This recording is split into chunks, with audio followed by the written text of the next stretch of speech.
Hey everybody, it's Ryan. As promised, going to be talking about net neutrality today. Net neutrality. What is it? Why does it affect me? Why should I care? So there's been a lot of talk about this over the last few months. Like I said, a bit of a hot topic for good reason, but some of the headlines have just been kind of wacky lately.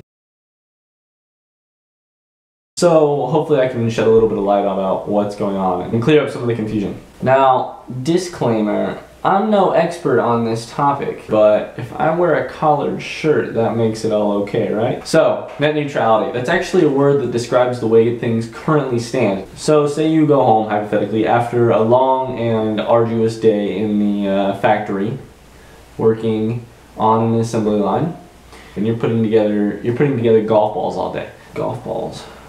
You can't put together golf balls. So you've just gotten done with a long day putting toilets together. So you get home after a long shift and you go and you sit on the couch and you think to yourself, oh man, I'm just gonna relax after that long day I had. And then you think, and you remember, one of the guys on the factory line today, he had his hand halfway down that toilet connecting one of the pipes, and he said to you, hey, did you see that video of the kittens slipping and falling into the toilet as they were trying to get a drink? And you said at the time, you said, no, I'll go home and look that up. Pipes. Toilets.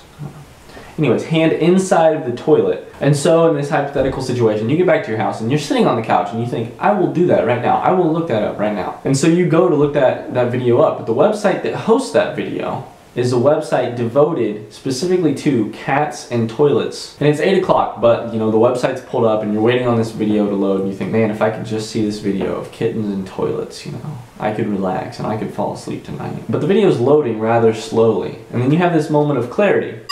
And you realize, I could go watch 3 videos of dogs running face first into screen doors in the time that it would take this one video about a kitten falling into a toilet to load. So you don't have a great moral debate in that moment. You go and you watch those 3 dogs running into screens. That hypothetical example would be the internet without net neutrality. This is what the debate centers on. We're all looking for faster internet. The FCC is currently considering a change in the open internet policy that would allow internet service providers to speed up the content on certain websites instead of increasing general access speed. So this would create what are being called fast lanes and slow lanes, where the content you choose to watch is either in the fast lane or the slow lane, depending on who the internet service providers have made deals with. That Cats and Toilets website, odds are the creator of that is not a multi-million-dollar company and can't afford to have one of these fast lane contracts with an internet service provider. Cats and Toilets is going to be slow lane. Now, some of you are saying, Ryan, how slow would the slow lanes be? I heard that ISPs are going to be required to not go any slower than the internet access currently is. Now that might end up being true. Because of the pressures that internet users have added, it looks like ISPs might be required to guarantee a certain level of internet speed. However, the 2-lane idea is certainly still a bad one and wouldn't allow for the kind of innovation that the internet is famous for. I would argue that the internet is the single greatest technological advance of our time.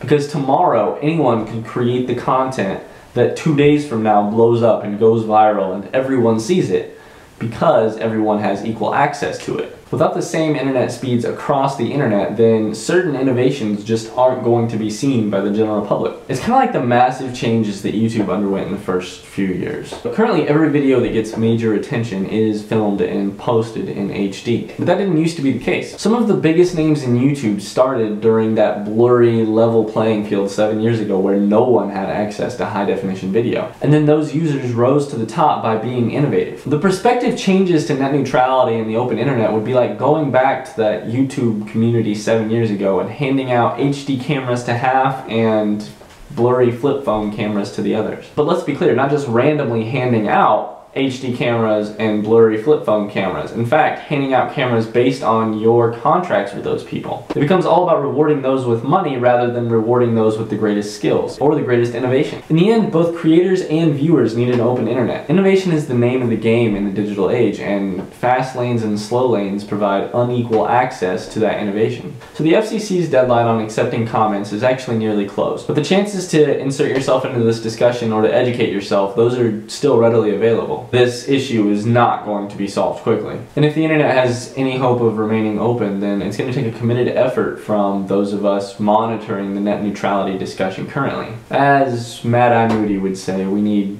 constant vigilance. I'll see you next week. Best wishes. During this portion of the video, I'm going to put some other links up on the screen so that you can further educate yourself and take a look at some of the other awesome content that has been created on the open internet. Without the open internet, it's possible that some of this stuff wouldn't be in front of you.